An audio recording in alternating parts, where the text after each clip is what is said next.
మాతృదేవోభవ.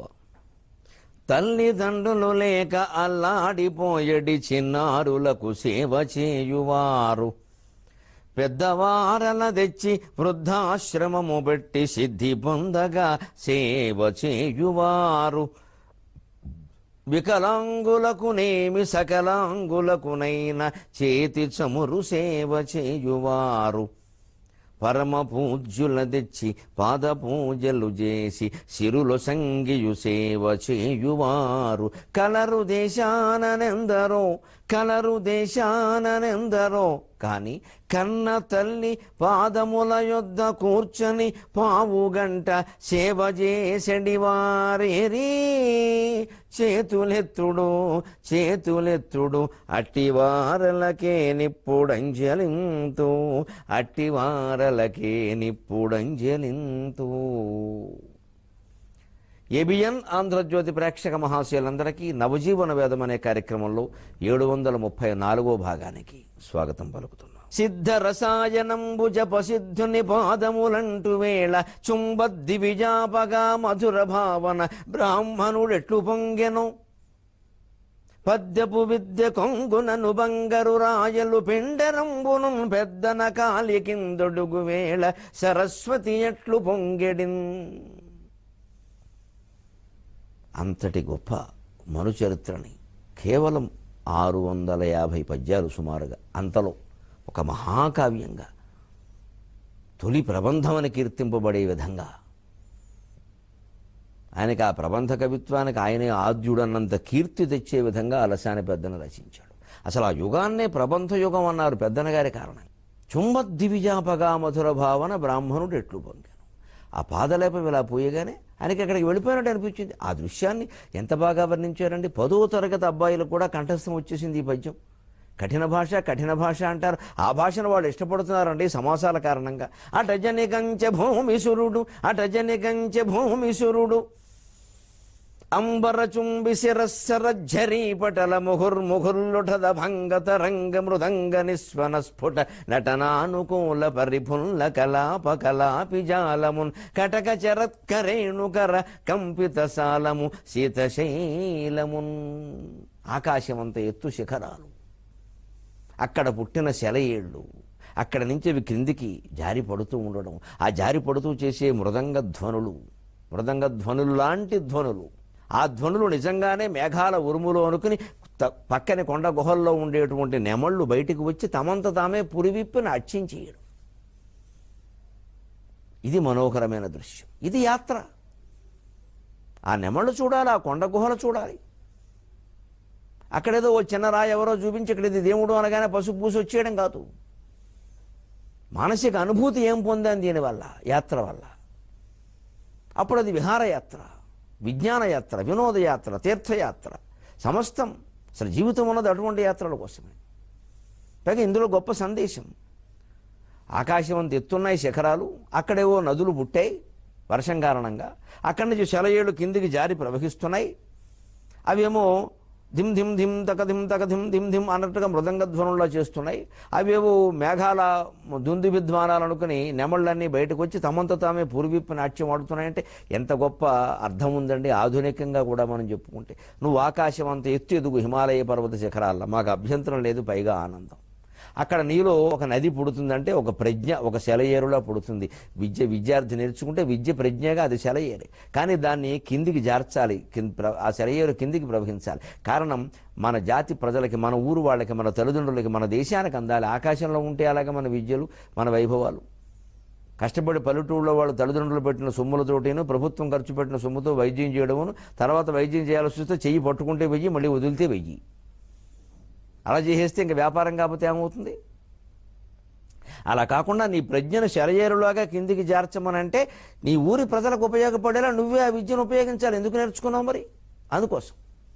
అది కూడా మృదంగధ్వని చేస్తుంది అంటే ఆకర్షణీయంగా ఉపయోగించాలి ఆ విద్యని. వైద్యం, యంత్ర విద్య, సాహిత్యం, ఏదైనా సరే, సంగీతం, ఈ కాలంలో ఎలా చెబితే ఎక్కుతుందో అలా చెప్పాలి. అప్పుడు వాళ్ళు రాణిస్తారు.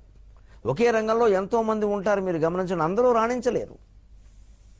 కారణం ఈ కాలపు జనానికి ఎలా చెప్పాలో, లేదా ఈ కాలంలో వైద్యం ఎలా చెయ్యాలో, ఈ కాలంలో ఇంజనీరింగ్ ఎలా ఉండాలో, ఈ కాలంలో చిత్రలేఖనం ఎలా ఉండాలో, ఈ కాలంలో సంగీతం ఎలా ఉండాలో తెలియడంలా.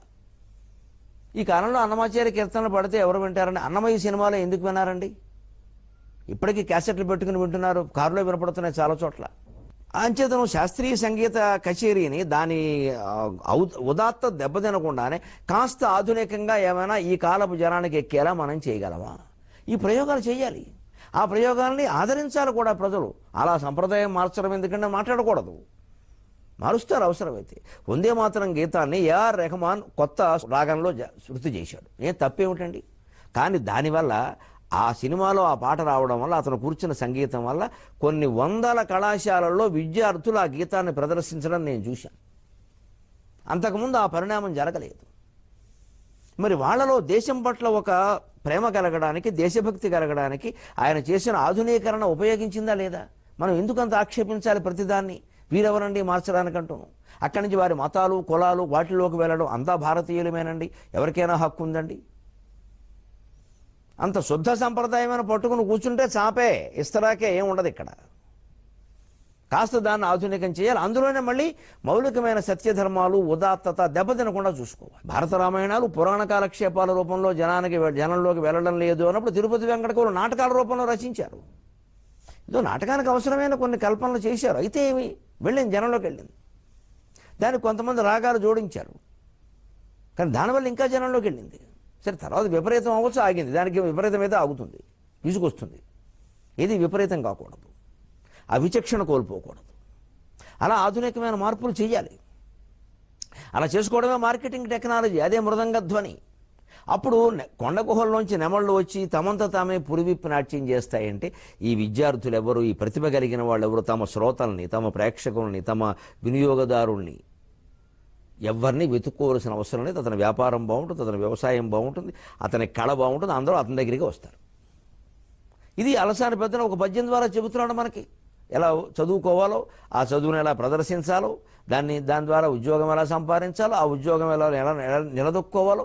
కటక చరత్కరేణుకర కంపిత సారం. అక్కడ మద్ది చెట్లు ఎవరు ఊపినా ఊగవు, కానీ ఏనుగులు తొండం పెట్టి వాటిని ఊపుతున్నాయి. ఎందుకంటే అక్కడ అచర పుట్టిన చివురు గొమ్మైన చేవ అన్నాడు. అలాగే మన స్థానంలో మనం స్థిరంగా ఉంటే ఎంతటి వాడినైనా వణికించగలమని మరో సందేశం ఇస్తున్నాడు. ఇవి కేవలం వర్ణన పద్యాలు కావండి, గొప్ప వ్యక్తిత్వ వికాసానికి సంబంధించిన మాటలండి ఇవి. అది అంచేతను ఆ మనుచరిత్ర, వ్యక్తిత్వ వికాసం ఎవరన్నా పరిశోధన చేస్తారంటే ఆ పరిశోధకులు, ఆ మార్గదర్శకులు కూడా అంగీకరించాలి. మనుచరిత్రలో ఇవన్నీ ఏమిటాయా అనకూడదు, ఉంటాయి. ఆ కుర్రాడు వెతుకుతాడు, మనకు అభ్యంతరం ఏముంది? విశ్వవిద్యాలయ ఆచార్యులు కూడా తమ సాంప్రదాయక దృక్పథాన్ని కాస్త మార్చుకోవాలి. ఆధునికమైన భావాలతో పిల్లలు పరిశోధన చేస్తామంటే అంగీకరించాలి, చేయమనాలి ముందు. అందులో తప్పులుంటే చెప్పొచ్చు. ఎంతసేపు శైలి, పాత్ర చిత్రణ, వర్ణన, అలంకారములు ఇవన్నీ ఇదివరకే చాలామంది చీకేసిన మామిడి పండు చేసేసారు సాహిత్యాన్ని. ఇంకేముంది చేయడానికి? ఆ సాహిత్యంలో ఈ కాలానికి ఉపయోగపడే విషయాలు ఏమున్నాయో తీయగలగాలి, అదే పరిశోధన. ఈ కాలంలో తెలుగు సాహిత్య పరిశోధన అంటే అది. అప్పుడు జనానికి అందుతుంది అది. అలాగా అలసాని పెద్దన అంత గొప్పగా రచిస్తే ఆ పాదలేపం అలా పూయగానే అతనికి దివిజ ఆపగా ఆకాశికంగానే ముద్దు పెట్టుకున్నట్టే అనిపించిందండి. ఆ మధుర భావన కలిగింది. సరిగ్గా అంత మధుర భావన, అంత ఉదాత్తమైన భావన సరస్వతీదేవికి కలిగింది. ఎప్పుడు? పద్యపు విద్య కొంగునను బంగరు రాయలు పెండెరంబును పెద్దన కాలి కిందొడుగు వేళ సరస్వతి ఎట్లు పొంగెడిన్. పెద్దన కాలికి పద్య విద్యకి కొంగు బంగారం లాంటి కృష్ణదేవరాయలు పెద్దన ఎడమ కాలికి ఆ గండపెండేరం దొడుకుతుంటే సరస్వతీదేవి అలాగే ఆనందించింది. నా పుత్రుడికి, నా భక్తుడికి ఎంత సన్మానం జరుగుతోంది, ఎంత గౌరవం జరుగుతోంది అని ఆవిడ దేహం పులకించిపోయిందండి. ఎందుకు జరిగింది అంత సన్మానం? కృష్ణదేవరాయలు నిండు సభలో గండపెండేరాన్ని అక్కడ పెట్టి ముద్దుగా గండపెండిరియ మున్గొను గనవంగా, ముద్దుగా ఈ గండపెండిరేనికి అర్హత కలిగిన వాళ్ళు ఎవరో చెప్పండి. పెద్దన వంటి సత్కవులు పృథ్విని లేరని నీవెరుంగవే, పెద్దనకీదలంచినను పేర్మిని నాకిడు కృష్ణరాండ్రుప అని సాహసంగా లేచాడండి మనిషి. ముద్దుగా ఒక గంట పండిరాన్ని ఇక్కడ పెడుతున్నాను.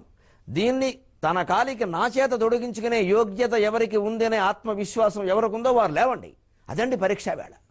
పెద్దనకీ తలంచిన పేరు మీద నాకేడు కృష్ణ రాండ్రూప, పైగా 8 మంది దిగ్గజాలు, ఇంకా ఎందరో కవులు, వివిధ భాషల కవులు అందరూ ఉండగా పెద్దన బోలు సత్కవులు పృథ్విని లేరని నీ విరుంగవే. పెద్దన వంటి కవులు లేరు. నేను ఆత్మవిశ్వాసంతో చెబుతున్నాను ఈ మాట, గర్వంతో కాదు, అహంకారంతో కాదు. అంచేత పెద్దనకి ఈదలించినను అంటే ఇంకో వ్యాఖ్యానం కూడా చేశారు పెద్దలు. వయస్సులో పెద్ద మాత్రమే కాకుండా, వయస్సుతో నిమిత్తం లేకుండా ప్రతిభని బట్టి నువ్వు ఈదలుచుకుంటే నాకు ఇవ్వచ్చా. ఎందుకంటే పెద్దన కంటే వయస్సులో పెద్దవాళ్ళు కూడా అక్కడ ఉండొచ్చు. అనగానే అయితే నాకు కావాలి, ఆశువుగా ఒక మాలిక కావాలి, ఆగకుండా చెప్పాలి, మధురమైన కవిత్వం చెప్పాలి. కవిత్వం అంటే ఎలా ఉండాలో చెప్పండి అన్నాడు. కవిత్వం అంటే ఎలా ఉండాలి? తెలుగులోనూ చెప్పాలి, సంస్కృతంలోనూ చెప్పాలి. తెలుగులో చెప్పేటప్పుడు సంస్కృత పదం రావద్దు, సంస్కృతంలో చెప్పేటప్పుడు తెలుగు పదం రావద్దు. ఉభయ భాషా ప్రవీణ అంటే అది ఒట్టి డిగ్రీ కాదు. చెబుతాను, నేను అన్నందుకైనా చెబుతాను, నా వంటి కవులు లేరని మీరు అంగీకరించి తీరవలసింది అని మొదలుపెట్టాడండి. పూతమెరుంగులు పసరు పూపబిడుంగులు చూపు నట్టివా కైతలు జగ్గు నిగ్గునె నగావలె గమ్మన గమ్మనెన్వలెన్ రాతిరియున్బవల్ మరపురాని హొయల్ చెవియార సంపునిద్దాతరి తీపులోయనగ తరసిలెన్వలెలో దలంచినన్ ప్రాతిగ పైకొనన్వలెను పైదలి కుత్తుకలోని పల్లటి కూతలనన్వలెన్ సొగసు గోర్కులు రావలెనాలకించిన చేతి కొలంది కౌగిటను జర్చిన కన్నిజ చిన్ని పొన్ని మేల్మూతల చన్నుదోయివలె ముచ్చటగా వలె పట్టి చూచిన డాతడనున్న మిన్నుల మిటారపు ముద్దుల గుమ్మ కమ్మనవు వాతెర దొండ పండువలె వాచవిగా వలె పంట నూదినన్ కాతలి తమ్మి చూలి దొరకైవ సపుంజవరాలి సిబ్బె పున్మేతలి అబ్బురం బుజిగి నిబ్బర బుబ్బగు గబ్బి గుబ్బ పొన్బూతలనున్న కాయ సరిపోడి మికిన్నెర మెట్టు బంతి సంగాతపు సన్నతంతి భయకాళపు కన్నడ గౌళ బంతుకా సాతత తాన తానల పసంది బుటాడెడు గోటమీటు బల్మ్రోతలు నుంబలెన్ హరువు మొలముగావలె అచ్చ తెంగులు. ఈ రీతిగా సంస్కృతంబుపచరించెడు పట్టున, ఈ రీతిగా సంస్కృతంబుపచరించెడు పట్టున భారతీవధూటీత పనీయ గర్భనికటీభవదానన పర్వ సాహితి భౌతిక నాటక ప్రకర భారత భారత సంమిత ప్రభ సీతనగాత్మజాగిరిశ శేఖర సీతమయూఖరేఖికాపాత సుధా ప్రపూర బహుభంగ ఘుమంఘమ ఘుంఘుమార్భటి చాతకతాళయుగ్మలయ సంగతి సుంసు విపంచిక మృదంగాత తేహి తత్తహితఘాతితఘాతిత ధం ధనుధాను ధిం ధిమి వ్రాతలయానుకూల పదవార కుహుద్వగ హారి కింకిణి నూతన ఘల్ఘలాచరణ నూపుర ఝాళ ఝళన్మరంద నూతన కింకిణీ చరణ నూపుర ఝాళ ఝళీమరంద సంఘాత వియద్ధునీచక చకద్వికచోత్పల సార సంగ్రహాయాత కుమార గంధవగ హారి సుగంధ విలాసయుక్తమై జిల్లన జల్లచి చల్లజేయవలే చిల్లన జల్లవలన్ మనోహర ద్యోతక గోస్త నీరస మధుద్రవ గోఘృత పాయస ప్రసారాతిరస ప్రసార రుచిర ప్రసరంబుగ సారె సారెకున్. ఇది అల్లసాని పెద్దని చెప్పింది. మొదట 16 పంక్తులలో ఎక్కడా సంస్కృత పదం లేదు. కోటమీటు బ్రల్ మోతలను బలను హరువు మల్లముగావలె అచ్చ తెలుగులు, అచ్చ తెలుగు అంటే అచ్చ తెలుగే. భారతీవధూటీత పనీయ గర్భ నికటీభవదానన పర్వ సాహితీ భౌతిక నాటక ప్రకర భారత భారత సంమిత ప్రభ సీతనగాత్మజాగిరిశ శేఖర సీతమయూఖ రేఖికాపాత సుధా ప్రపూత బహుభంగ ఘుమంఘమ ఘుంఘుమర్పటి చాతకతాళయుగ్మలయ సంగతి చుంచు విపంచికా మృదంగాతత తేహి తత్తహితహాతిత ధం ధనుధాను ధిం ధిమి వ్రాతలయానుకూల పదవార కుహుద్వకారి కింకిణీ నూతన ఘల్ఘళాచరణ నూపుర ఝాళ ఝళీమరంత సంఘాత వియద్ధునీచక జగద్వికచోత్పల సార సంగ్రహ కుమారగంధవక హారి సుగంధ విలాసయుక్తమై. ఇంతవరకు ఒక్క తెలుగు మాట లేదు. ఏం కావండి, ఈయన కోట్లు ఇస్తే సరిపోతుందండి వీళ్ళకి. ఇప్పుడు మళ్ళీ చేరు అనాసరి జనం చప్పట్లు కొట్టేస్తారు, ఆపాడు అక్కడ చప్పట్లు కొట్టేశాడు. అబ్బా తెలుగు సంస్కృతం లేదు, రెండు కలిపి చెబుతా అన్నాడు. చేతము చల్ల చెయ్యవలే జిల్లన జల్లవలెన్ మనోహర ద్యోతక గోస్త నీరస గోఘృత మాధుర ప్రసారాతిరస ప్రసార రుచిర ప్రసరం బొగసారే సారెకం అని అటు ఇటు కలిపి చెప్పాడు. అచ్చతెలుగులో చెప్పమన్నా చెబుతా 16 పంక్తులు, సంస్కృతంలో మరో 16 చెబుతా, రెండూ కలిపి మరో 16 చెబుతా. అందులకునో ఇందులకునో మేము సంసిద్ధులమై ఉన్నాం. ఇదండి తెలుగు కవిత్వం. ఈవేళ ఇటువంటి విన్నప్పుడు మనకి ఒళ్ళు పులకిస్తుంది. కానీ నమస్కారం పెట్టి కోరుతున్నా, సరస్వతి శిశు మందిరాల్లో పిల్లల్ని చేర్పించండి. 100 ఏళ్లకైనా మరో పెద్దన పుడతాడు, 100 ఏళ్లకైనా పుడతాడు. ఈ ప్రాణి అప్పటికి ఉండకపోవచ్చు, కానీ ఓ పెద్దన పుట్టాలన్న ఆశ. ఈ ఇంగ్లీష్ మీడియం పాఠశాలలు, ఈ టెక్నో స్కూల్స్, ఈ రెసిడెన్షియల్ కాలేజీలు, ఈ ఎంసెట్ విద్యా విధానాలు ఉంటే మాత్రం నాశనం అయిపోయినట్టే. ఇక భాష గురించి మాట్లాడే హక్కు మనకి లేదండి. చాలామంది మమ్మల్ని అడుగుతారు, ఏమంటే మీరు చాలా పద్యాలు అప్పగిస్తారని, మీ తర్వాత ఎవరండి? ఎవరు లేరమ్మా, నేను చేయగలిగింది లేదు. నా తర్వాత మళ్ళీ నేనే. ఏం చేయగలిగింది లేదు, భాష లేదు. ఎక్కడి నుంచి వస్తాయి అవధానాలు, పద్యాలు? ఎక్కడి నుంచి వస్తాయి? ఈవేళ ఎవరు తయారవుతారు? ముందు తల్లిదండ్రులు ఆ నిర్ణయం తీసుకోవాలి. పిల్లలు డబ్బు సంపాదించరాలు, అమెరికాలోనూ ఆస్ట్రేలియాలోనూ ఉండాలి, కోట్లు సంపాదించరాలు, ఇది సమస్యలు కాదండి. ఎక్కడున్నా సంపాదించుకోవచ్చు. వాడు సంస్కారవంతుడయ్యాడా? భాషా సాహిత్యం వారికి ఏమైనా పట్టాయా? లేనప్పుడు ఎందుకు అసలు ఈ సంసారాలు దేనికి? ఈ పిల్లలు దేనికి? ఈ పెంపకం దేనికి? ఎందుకు పెంచినట్టు వెళ్ళని? ఊరికి అలాగే గెడతాడులాగా తాడి చెట్లో ఒకడు, రావి చెట్లో ఒకడు పెరగడానికే. ఆ దృష్టి ఉంటే మొత్తం ప్రపంచం మారుతుంది. అందుకని పెద్దన కాలికిందొడుగు వేళ సరస్వతి ఎట్లు పొంగెడిన్ సిద్ధ రసాయనంబు జపసిద్ధుని పదములంటు వేళ చుంబద్ది విజాపగా మధుర భావన బ్రాహ్మణుడెట్లు పొంగెను పద్యపు విద్య కొంగునను బంగరు రాజలు పెండరంబును పెద్దన కాలికిందొడుగు వేళ సరస్వతి అట్లు పొంగెడిన్. మరో కవి నంది తిమ్మన కాపురాన్ని నిలబెట్టిన కవండి. కవిత్వం, కావ్యాలు ఎంత గొప్ప ప్రయోజనాలు సాధించి. కావ్యం యశసి అర్ధకృతే వ్యవహార విదే శివేతరక్షతయే సద్యపర నిర్వృతయే కాంతా సంమితతయా ఉపదేశయుజే అన్నారండి సంస్కృతంలోని. కావ్యం యశసి, కావ్యం కీర్తి కలిగిస్తుంది రాసిన వారికి. అర్ధకృతి అనేక ప్రయోజనాలు నెరవేరుస్తుంది, వారికి డబ్బు కూడా వస్తుంది, సన్మానాలు జరుగుతాయి. వ్యవహార విదే చదివిన వాళ్ళకి వ్యవహార జ్ఞానం కలిగిస్తుంది. శివేత రక్షతయే జీవితంలో ఉండే దుఃఖాలు పోగొడుతుంది. ఎందుకంటే ఆ తట్టుకునే శక్తిని కవిత్వం ఇస్తుంది. సద్యపర నిర్వృతి అంతిమంగా ఆత్మజ్ఞానం, బ్రహ్మానందాన్ని కూడా కలిగిస్తుంది. ఇదంతా ఎలా చేస్తుందయ్యా? ఇన్ని పనులు ఎలా చేయగలదయ్యా? కాంతా సంయతతయా ఉపదేశయుజే. ఒక్క స్త్రీ చేతిలో ఉందండి ప్రపంచం అంతా, స్త్రీ చేతిలో ఉందండి. ఆ స్త్రీకి నమస్కారం.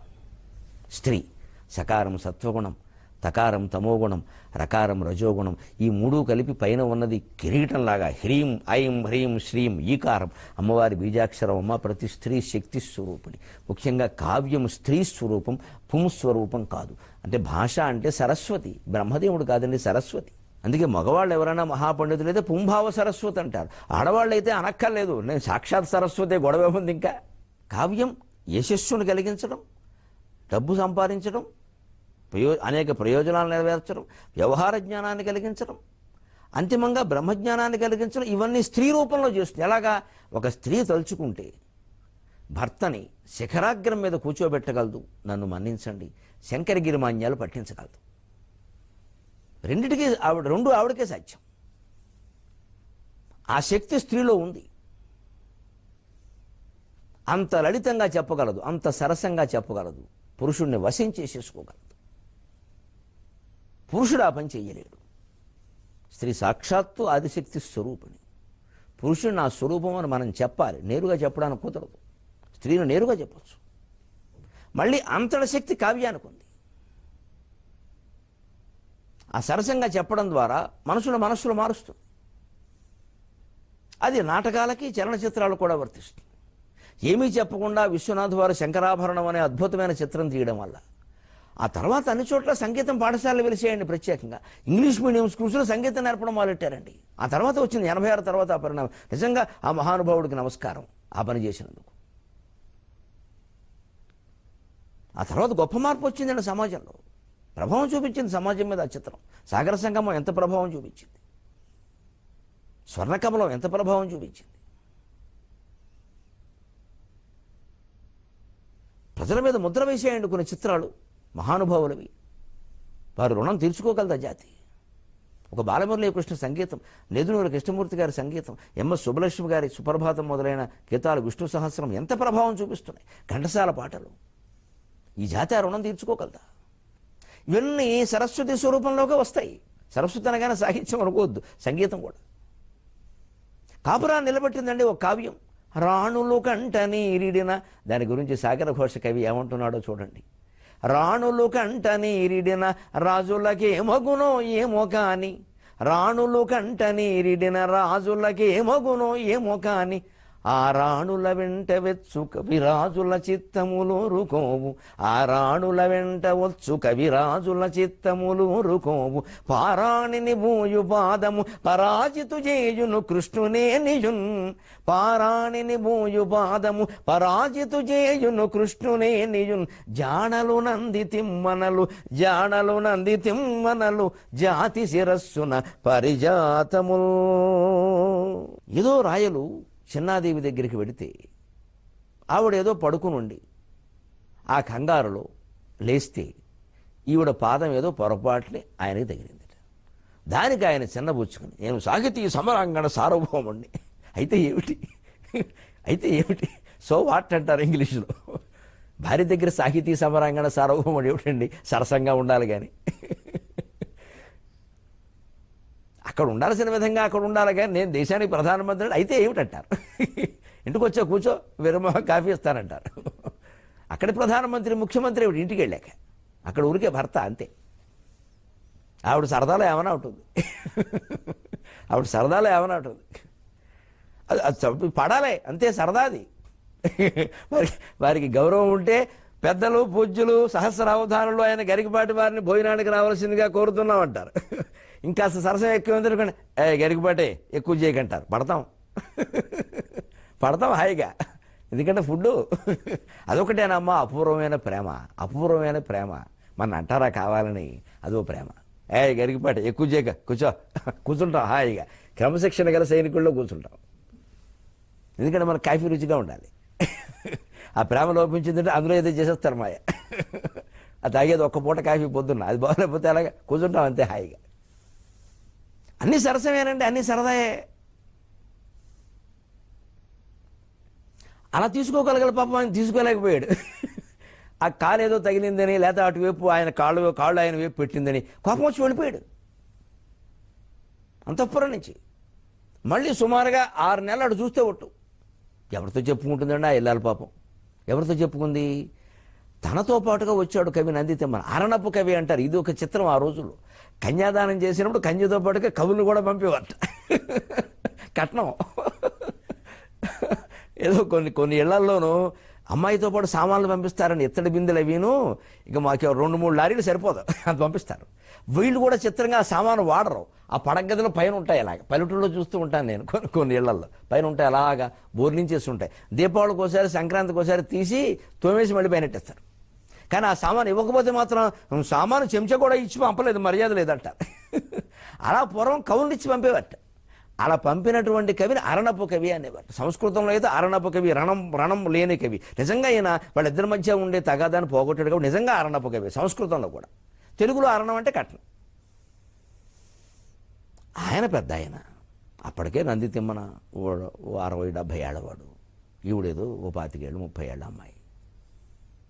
ఎవరితో చెప్పుకోలేక ఏమండి చిన్నదానికి రాయలవారు రావడం మానేశారు. ఈ రాజుల చిత్తాలు ఎప్పుడు ఎలా ఉంటాయో తెలియదు. భర్త చూడకపోతే ఎవరు చూస్తారు నన్ను ఇక్కడ? ఈ మంతఃపురంలో పడి ఇలా ఏడవడమేనా? తండ్రి లాంటి వారు మీతో చెప్పుకుంటున్నా అంటే, నువ్వు ఉండమ్మా, ఆయన మనస్సు ఎలా మార్చాలో నాకు తెలుసు అన్నాడు. పారిజాత అపహరణం కావ్యం రాశాడు. సరిగ్గా సత్యభామ శ్రీకృష్ణుడు. ఆవిడ కోపం వస్తే ఆ పువ్వు ఏదో మొట్టమొదట నారదుడు ఇచ్చినటువంటి పారిజాత పుష్పం రుక్మిణి తలలో పెట్టాడన్న కోపంలో ఆయన వచ్చి బతిమాలినా సరే ఆవిడ తన్నింది. తొలగంద్రోచే అన్నాడు చాలా ఉయ్యారంగా. తొలగంద్రోచే, లతాంగి అట్ల యగునాథులు నేరములు సేయ పేరలుకం చెందిన ఎట్టి కాంతలు ఉచిత వ్యాపారములు నేర్తురే జలజాతాసనవాసవాది సురపూజా భాజనం వైతనత్సు లతాంతాయుధు కన్న తండ్రి శరము అత్సో వామపాదంబునం తొలగంద్రోచ లతాంగి అట్లయగు నాదుల్ నేరముల్ సేయ పేరలు కంజిందిన ఎట్టి కాంతలు ఉచిత వ్యాపారములు నేర్తురే. ఎంత మర్యాదగా చెప్పాడండి. బ్రహ్మాది దేవతలంతా కూడా సేవించేటువంటి శ్రీకృష్ణస్వామి యొక్క శిరస్సుని, పూజించేటువంటి శిరస్సుని వామపాదంబునం తొలగంద్రోచి, చాలా విచిత్రమైన పదాన్ని ఆ ప్రాశస్థానంలో పెట్టాడు. తన్నాడో తన్నిందో తనలేదో చెప్పలేదు. మనం తమిళనాడు పెడితే అదేమిటి తంజావూరు, ఆ కుంభకోణం, అవన్నీ పర్యటనకి వెళ్ళాం. చిదంబరం యాత్ర, అక్కడ ఏదో ప్రసంగాలు అవి పెడితే ఆ కొబ్బరి నీళ్ళు తాగుతున్నాం ఒక చోట. నాకు కొబ్బరి నీళ్ళు ఎప్పుడు తగ్గిన కొబ్బరి బొండం, ఒట్టి నీళ్ళ బొండం తాగడం ఇష్టం ఉండదు. ఆ లోపల కొంచెం గుంజు ఉండాలి. ఆ లోపల గుంజున్న బొండాన్ని ఏమంటారో నాకు తెలియదు. వాళ్ళకేమో మామూలు పట్టుదల కాదు, వాడు తమిళం తప్పితే ఇంకేం మాట్లాడు, ఏం చెప్పినా వాడికి తెలియదు. తమిళం మా పక్కన ఉండేవాళ్ళు ఎవరో తన్నీ బొండం అన్నారు. అంటే నీరుండే బొండం, నాకు తన్నకుండా బొండం అన్నది. వాడు గోల, వీడు గోల, ఇదేం జోకురా బాబు. మా డ్రైవర్ తెలుగువాడు, ఇది తన్నకుండా బొండం, మరి వాడు తన్నీ బొండం అన్నాడు. నాకు తన్నకుండా బొండం, వాడు తన్ని ఇవ్వనన్నారు. తన్ని అంటే నీరుండాడు, నాకు తెలిస్తే కదా ఆ విషయం అన్నారు. మరి ఏమంటాం, తన్ని బొండం ఒకటి అన్నాడు. రెండో దాన్ని ఏమన్నా నాకు తెలియదు, కొంచెం గుంజున్న బొండం. మన దగ్గర అయితే లేత కొబ్బరి ఉండాలంటాం.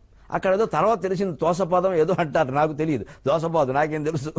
తన్ని బొండం అని వాడంటే నాకు తన్నకుండా బొండం అన్నారు. అలా ఏదో సృష్టించుకోవాలి, అవసరం గడవాలి, నాకు అది కావాలి. ఎందుకంటే ఆ లేత కొబ్బరి నాకు చాలా ఇష్టం. దానివల్ల మంచి కవిత్వం వస్తుంది. చాలా బలం, అది చాలా బలం. చాలామంది ఏమిటో నీళ్లు తాగుతారు, ఆ లేత కొబ్బరి ఉన్న బొండం తాగాలి. అది చాలా బలం, అసలు మధురమైన భావాలు వస్తాయి దానివల్ల. అలాగా రసరమ్యంగా చెప్పడం. తొలగని రోజు ఏంటిది, తనేడా తనలేదా చెప్పదు, తన్నిందా తనలేదా చెప్పడండి. తన్ని తననట్టుగా తన్నిందనమాట అని చెబుతూ, దానికే శ్రీకృష్ణుడు ఆవిడ బతిమాలుకున్నాడయా, నువ్వేమన్నా అంతకంటే గొప్పవాడివా, పైగా నువ్వు కృష్ణదేవరాయలు, ఆయన అంశే కదా అంటే, ఆ సరసమైన విధానం ఆ కావ్యాల్లో చెప్పేసరికి పద్యాల్లో ఆయనకి నచ్చి వెంటనే వెళ్ళి చిన్నాదేవికి ఏదో రసకార్య వ్యవహారాల్లో పడి మర్చిపోయాను కానీ నేను నిన్ను మర్చిపోతానంటే పరవశించిపోయిందండి ఆ తల్లి. రాణులు కంటనేరిడినా, అందుకే ఈ కవి అలా అన్నాడు.